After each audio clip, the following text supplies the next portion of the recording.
আসসালামু আলাইকুম। আজকে পড়ে শোনাচ্ছি হুমায়ুন আহমেদ স্যারের লেখা ছোট গল্প পিশাচ। স্যার, আমি পিশাচ সাধনা করি। আমি কৌতূহল নিয়েই পিশাচ সাধকের দিকে তাকালাম। মামুলি চেহারা, মুখ ভর্তি খোঁচা খোঁচা দাড়ি, মাথায় চুল নেই। শরীরের তুলনায় মাথা বেশ ছোট। সেই মাথা শারীরিক কোনো অসুবিধার কারণে হয়তো সারাক্ষণ বাম দিকে ঝুঁকে আছে। তার হাতে কালো কাপড়ে ঢাকা একটা পাখির খাঁচা।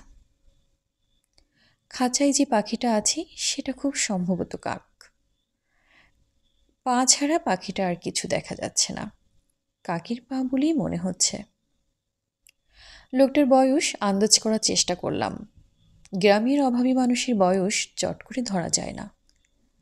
দুঃখ ধান্দায় ৩০-৩৫ বছরই তাদের মধ্যে বুড়োটে ভাব চলে আসে। আমার মনে হলো লোকটার বয়স ৪০-এর বেশি হবে না। মাথার চুল অবশ্য বেশিরভাগই পাকা, মুখের চামড়াও ঝুলে পড়েছে। লোকটার পরনে টকটকে লাল রঙের লুঙ্গি, গলায় একই রঙের লাল চাদর উড়নির মতো ঝোলানো। এটাই সম্ভবত পিশাচ সাধকদের পোশাক। সব ধরনের সাধকদের জন্য পোশাক আছে। ড্যান্সিং দরবেশ রালখেল্লা পরেন, সন্ন্যাসীরা গেরোয়া পরেন, নাগা সন্ন্যাসীরা নগ্ন থাকেন। পিশাচ সাধকরা লাল লুঙ্গি এবং লাল চাদর কেন পরবে না? আমি পিশাচ সাধকের দিকে তাকিয়ে গম্ভীর গলায় বললাম, তুমি তাহলে পিশাচের সাধনা করো? পিশাচ সাধক সব কটা দাঁত বের করে হাসল। আনন্দিত গলায় বলল, কথা সত্য। লোকটার দাঁত ঝকঝকে সাদা। গ্রামের মানুষরা পান সিগারেট খেয়ে দাঁত কুৎসিতভাবে নোংরা করে রাখে। এর বেলায় তা হয়নি। নাম কি তোমার? মকবুল। স্যার, আমি পিশাচ সাধক মকবুল। যদি অনুমতি দেন আপনারে কদমবুসি করি। আমি হাসতে হাসতে বললাম, অনুমতি দিলাম।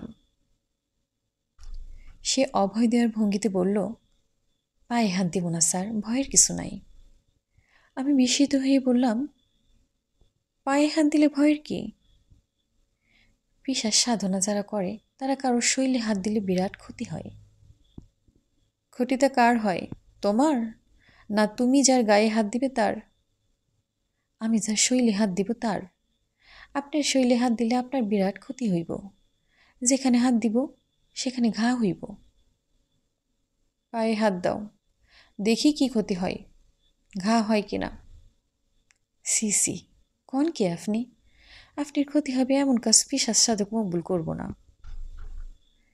সে আমার পা থেকে ১-১.৫ হাত দূরে মাটিতে হাত দিয়ে ভক্তি ভরে কদমবুসি করল। কদমবুসির পর ২ হাত জড়ো করে চোখ বন্ধ অবস্থায় আকাশের দিকে তাকিয়ে কিছুক্ষণ বিড়বিড় করল। কে জানি, পিশাচ সাধকদের কদমবুসি করার এটাই হয়তো নিয়ম। বিপুল বিশ্বের কতই বা আমি জানি। তোমার খাঁচায় কি কাক নাকি? জি স্যার, কাক। আমরা বলি কাউয়া। তোমার কাকের ব্যাপারটা কি বলো তো? সাধনার জন্য লাগে স্যার। ও আচ্ছা। গ্রামে বেড়াতে এলে এই জাতীয় যন্ত্রণার ভিতর দিয়ে আমাকে যেতে হয়। ২-৩ দিনের জন্য যাই। নানান ধরনের মানুষ এর মধ্যে আসে। মূল উদ্দেশ্য অর্থভিক্ষা। সরাসরি ভিক্ষা চাইতে সংকোচ হয় বলেই নানান কিচ্ছা কাহিনীর ভিতর দিয়ে তারা যায়। একবার এক মৌলানা সাহেব এসেছিলেন। তাকে নাকি আমাদের নবী করিম স্বপ্নে দেখা দিয়ে বলেছেন, তোর ছেলেকে আমার রওজা মোবারকে এসে দোয়া করে যেতে বল। সে যে দোয়া করবে ইনশাল্লাহ তাই কবুল হবে। মৌলানা সাহেব এসেছেন ছেলের মদিনা ভ্রমণের টাকা সংগ্রহ করতে। এইসব ক্ষেত্রে আমি কোনো তর্কে যাই না, টাকা দিয়ে দিই। তেমন বেশি কিছু না, সামান্যই। তাতেই তারা খুশি হয়। তাদের প্রত্যাশাও হয়তো অল্পই থাকে। আমি ঠিক করেছি পিশাচ সাধককে ৫০ টাকা দিব। পিশাচ সাধক যে এই টাকা পেয়েই মহা খুশি হবে সে বিষয়ে আমি নিশ্চিত। তার আনন্দ আরও বাড়বে যদি কিছুক্ষণ তার সঙ্গে গল্প করি। আমাদের অঞ্চলের গ্রামের মানুষ অলস প্রকৃতির। অলস মানুষে আনন্দবিলাস, গল্পগুজব, হাসি মুখে কিছুক্ষণ গল্প করলেই তারা খুশি। আমি গল্প শুরু করলাম। তুমি তাহলে পেশার সাধক? জি স্যার। জিন সাধনার কথা শুনেছি, পিশাচ সাধনার কথা শুনিনি। পিশাচ সাধনা আরও জটিল। পিশাচ নিয়ে কারবার, এটা ভয়ঙ্কর, সাধনাও কঠিন। এমন ভয়ঙ্কর সাধনার দিকে গেলে কি জন্য? মন ওই দিকে টানছে, মনের উপর তো হাত নাই। কপাল গুণে ভালো উস্তাদও পেয়েছিলাম। উস্তাদের নাম কি? ওনার নাম কলিমুল্লা দেওয়ানি। নাম তো জবরদস্ত। উনি মানুষও জবরদস্ত ছিলেন। আলিশান শরীর, কথা যখন বলতেন মনে হইতো মেঘ ডাকতাছে। এক বৈঠাকে 2টা কাঁঠাল খাইতে পারতেন। মারা গেছেন নাকি? জি, ওনার ইন্তেকাল হয়েছে। বড়ই দুঃখের মৃত্যু। ঘটনাটা বলবো? বলো। এক মঙ্গলবার সন্ধ্যাকালে তিনি ঘর থেকে বাইর হইছেন। মনের বেখেয়ালে শরীর বন্ধন দেন নাই। পিশাচ আইসা ধরল, মট কইরা একটা শব্দ হইল। মাথায় মস্তুর দিয়া ঘাড় ভাঙ্গা দিল। পিশাচ সাধনা দেখি বড়ই বিপজ্জনক ব্যাপার। বিপদ বলে বিপদ, চিন্তায় চিন্তায় অস্থির থাকি। ভুলভ্রান্তি হইলে বাঁচনের উপায় নেই। পিশাচ সাধককে দেখে অবশ্য আমার মনে হলো না যে সে কোনো রকম চিন্তায় আছে, তাকে বরং আনন্দিত মনে হলো। খাওয়া দাওয়া হয়েছে? জি না, খাওয়া হয় নাই। খাওয়া দাওয়াতে কোনো বাজবিচার আছে? জি না, আমরা সবই খাইতে পারি, তবে টক খাওয়া নিষেধ। টক ছাড়া সবই চলে। মাছ, মাংস, ডিম, দুধ, অসুবিধা কিছু নাই। আমি মানিব্যাগ খুলে একটা 50 টাকার নোট তার দিকে বাড়িয়ে দিলাম। সে খুবই আগ্রহের সঙ্গে নোটটা নিল। আবারও কদমবুসি করল। আবারও হাত জোর করে চোখ বন্ধ অবস্থায় আকাশের দিকে তাকিয়ে বিড়বিড়ানি। খাঁচার বন্দি কাকু এই সময় ডানা ঝাপটাতে শুরু করলো। কফ লাগা গলায় কয়েকবার কাকা করল। মোটামুটি রহস্যময় দৃশ্য। মকবুল বলল, স্যারের সঙ্গে কথা বইলা আরাম পাইছি। জামানা খারাপ, মাইসের সঙ্গে কথা বইলা এই জামানায় কোনো আরাম নাই। এই জামানা হইল অবিশ্বাসের জামানা, কেউ কারো কথা বিশ্বাস করে না। আমার এ নিয়ে হাসাহাসি করে। স্যার, আমার এসে একটা ভাত দেওয়ানের হুকুম দেন। আপনি হুকুম না দিলে এরা ভাত দিব না। এক বাটি মুড়ি খাওয়াইয়া বিদায় কইরা দিব। ভালো মতো যাতে খাওয়া দাওয়া করতে পারো সে ব্যবস্থা করছি। খাওয়া খাদ্য না পাইলেও আমার চলে। পিশাচের সাধনা করি। আমরা স্বভাব চরিত্র পিশাচের মতো। 3-4 দিন না খাইলেও আমার কিছু হয় না। আবার ধরেন মরা লাশ পইরা আছে, প্রয়োজনে লাশের মাংসও খাইতে পারি, অসুবিধা নাই। খেয়েছো কখনো? জি না। খাওনি কেন? প্রয়োজন পড়ে নাই। তাছাড়া লাশ পাওয়াও যায় না। হিন্দুরা লাশ পুড়ায় ফেলে, মুসলমানরা দেয় কবর। কবর থেকে লাশ বাইর কইরা খাওয়া বিরাট ডিগদারি, ঠিক না স্যার? ঠিকই তো বটে। তোমার সাধনার ফলাফল কি? পিশাচ বশ মানবে? অবশ্যই। আমি নিজেও পিশাচের মতো হইয়া যাব। দিলে মায়া মোহব্বত কিছু থাকবো না। ইচ্ছা হইলে খুন করলাম, থানা পুলিশ কিছু করতে পারবো না। খুন করতে ইচ্ছে করে? যে না, করে না। তাহলে এত কষ্ট করে এই সাধনা করছো কেন? সাধনা করে পিশাচ হবার দরকারই বাকি। আমাদের সমাজে পিশাচের তো অভাব নাই। সাধনা ছাড়াই অনেক পিশাচ আছে। কথা সত্য বলেছেন। তবে স্যার, ঘটনা হইল পিশাচ সাধনা থাকলে লোকজন ভয় পায়, সমীহ করে। একজন পিশাচ সাধককে কেউ তুই তুকারি করবে না, আপনি আপনি করবে। কারো বাড়িতে গেলে মাটিতে বসতে হবে না, চেয়ার দিবে। যার চেয়ার নাই সে জল চৌকি দিবে। মুড়ি খাওয়াইয়া বিদায় দিবে না, গরম ভাত দিবে, সালন দিবে। দিবে কিনা বলেন? দেয়া তো উচিত। বিপদে আপদে সবই ছুটে আসবে আমার কাছে। এরে বান মারতে হবে, তারে বশীকরণ মন্ত্র দিতে হবে, বান ছোটাইতে হবে। পিশাচ সাধকদের কাজের কি শেষ আছে? ঠিক বলছি না স্যার? ঠিকই বলেছ। টাকা পয়সা ধন দৌলতেরও তখন সমস্যা নেই। জমি জিরাত করব, ঘরবাড়ি করব, শাদি করব। আমি স্যার এখনো শাদি করি নাই। ঘর নাই, দুয়ার নাই, খাওয়া খাদ্য নাই। আমার কাছে মেয়ে কে দিবে কন?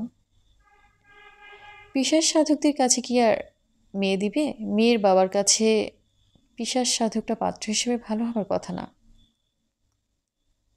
মকবুল দাঁত বের করে হাসতে হাসতে বলল, সেইটা কোনো বিষয় না স্যার। সাধনার শেষে যার ইচ্ছা তারে বিবাহ করতে পারবো। পিশাচই ব্যবস্থা কইরা দিবে, আমার কিছু করতে হবে না।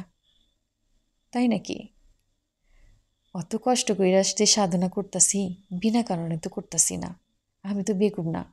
এই যে আপনার সঙ্গে এতক্ষণ গল্প করলাম, আপনার কি মনে হয়েছে আমি বেকুব? তা মনে হয় নাই। পিশাচ সাধনার পর যা ইচ্ছা যার ইচ্ছা বিবাহ করতে পারবো। যেমন মনে করেন, এক লোক তার পরিবার নিয়ে সুখে আছে, তার 2টা ছেলে মেয়ে আছে। আমি পিশাচ সাধনার পাশ করা মকবুল যদি সেই লোকের পরিবারে বিবাহ করতে চাই, তাহলে সঙ্গে সঙ্গে তারা সুখের সংসার আগুন লাগবো, সারাসারি হইয়া যাব। আমি আপোষে সেই মেয়েরই বিবাহ করব। সেই মেয়েও আমার জন্য থাকবে দিওয়ানা। এরকম কোনো পরিকল্পনা কি আছে? পিশাচ সাধক মকবুল মাথা নিচু করে মেঝের দিকে তাকিয়ে রইল। তার ভাবভঙ্গি দেখে মনে হচ্ছে এটাই তার পিশাচ সাধনার মূল প্রেরণা। ঠোঁটের কোণে হাসি দেখা যাচ্ছে। কাকে বিয়ে করতে চাও? মেয়েটাকে? আমার মামাতো বোন, নাম কৈতরী। তার বিবাহ হইয়া গেছে। নবীনগরে কাঠমিস্ত্রি ইসমাইলের সঙ্গে বিবাহ হইয়াছে। তারা 2টা পুত্র সন্তানও আছে। সুখের সংসার। অন্যের সুখের সংসার ভাঙলে বিরাট পাপ হয়। আমি পিশাচ, আমার আবার পাপ পুণ্য কি? ঠিক বলেছি না স্যার? আমি জবাব দিলাম না। মানুষটার দিকে আগ্রহ নিয়ে তাকালাম। কাকের খাঁচা নিয়ে আমার সামনে যে উবু হয়ে বসে আছে, সে কোনো সাধারণ মানুষ না। পিশাচ সাধনা করুক বা না করুক, সে বিরাট প্রেমিক পুরুষ। মকবুল গলা নামিয়ে বলল, কৈতরীর চেহারা এমন কিছু না, গায়ের রং শ্যামলা, মাথায় চুল অল্প, সন্তান হনের পরে বেজায় মোটা হয়েছে। কিন্তু স্যার, তার জন্য সবসময় আমার কলিজা ফুরে, বুক ধরফর করে, রাইতে ঘুম হয় না। আমি থাকি নবীনগরে। একদিনের জন্যও নবীনগর ছাইরা যাইতে পারি না। এই যে আপনার কাছে আসছি, একটা দিন থাকলে আপনার ভালো মন্দ 2টা কথা শুনতে পারি, সে উপায় নাই। আবার নবীনগর যাইতেই হবে। কৈতরীর সঙ্গে তোমার কথাবার্তা হয়? যে না, তার বাড়ির সামনে দিয়ে হাঁটাহাঁটি করি, কুৎসিত তারে দেখি। একদিন দেখছি তার ছেলেটারে নিয়ে পুষ্কনির দিকে যাইতেছে। সে আমারে দেখে নাই। ছেলে 2টো সুন্দর হয়েছে মাশাল্লাহ। বড়টার নাম গোলাপ, ছেলেটার নাম সুরুজ। সব খবরই দেখে রাখো। কি বলেন স্যার, রাখবো না? আপনি একটু দোয়া করেন, পিশাচ সাধনা যেন তাড়াতাড়ি শেষ করতে পারি। তুমি সাধনার কোন পর্যায়ে আছো? মাত্র শুরু করেছি, সময় লাগবো। পানিতে সুপাইয়া 10টা কাওয়া মারণ লাগবো। এইটা এখনো পারি নাই। এই কাওয়াটা সাথে নিয়ে ঘুরতেছি 6 মাসের উপরে হইছে। 2বার পুষ্কনিতে নামছি এর সুবাইয়া মারার জন্য। 2বারই উঠে আইছি। জীবন্ত একটা প্রাণী, পানিতে সুবাইয়া মারা তো সহজ কথা না। একবার পানিতে ডুবাইয়া টান দিয়া তুললাম। কাওয়া কিছু বোঝে নাই। হে ভাবছে আমি তারে গোসল দিছি। পশু পাখির বুদ্ধি তো আমরার মতো না, তার বুদ্ধি কম। কাকটা ছেড়ে দিচ্ছ না কেন? সঙ্গে সঙ্গে নিয়ে ঘোরার দরকার কি? কাওয়ার উপরে মোহব্বত জন্মাইছে, সাইরা দিতে মন চায় না। সারলেও হে যায় না। মোহব্বতের মর্ম পশু পাখিও বুঝে। এই দেখেন সারতাসি, সে যাব না। মকবুল খাঁচার দরজা খুলে দিল। কাকটা বের হয়ে এসে মকবুলের চারপাশে গম্ভীর ভঙ্গিতে কিছুক্ষণ হাঁটাহাঁটি করে আবারও খাঁচায় গিয়ে ঢুকল। স্যার, আমার জন্য খাস দিলে দোয়া কইরেন, যেন পিশাচ সাধনা শেষ করতে পারি। কাক মারতে পারবে? উপায় কি, মারতে হবে। যে সাধনা, যে নিয়ম। দিল শক্ত করার চেষ্টা নিতেছি। হবে, দিল শক্ত হবে, সময় লাগবে, লাগুক। তাড়াহুড়ার তো কিছু নাই। কি বলেন স্যার? খাঁচার ভেতর থেকে কাক আবারও কা কা করে দুবার ডাকল। মকবুল বিরক্ত গলায় বলল, খাওন তো দিব রে বাপ, তোরে খাওন না দিয়ে আমি খাবো? তুই আমারে ভাবস কি? চুপ কইরা থাক, স্যারের সাথে মূল্যবান আলাপ করতেছি। কাক চুপ করে গেল। আমি তাকিয়ে আছি, অবাক হয়ে এমন একজনকে দেখছি যে হৃদয়ে ভালোবাসার সমুদ্র ধারণ করে পিশাচ হবার সাধনা করে যাচ্ছে। অনেক ধন্যবাদ এতক্ষণ আমার সাথে থাকার জন্য। ভালো থাকবেন।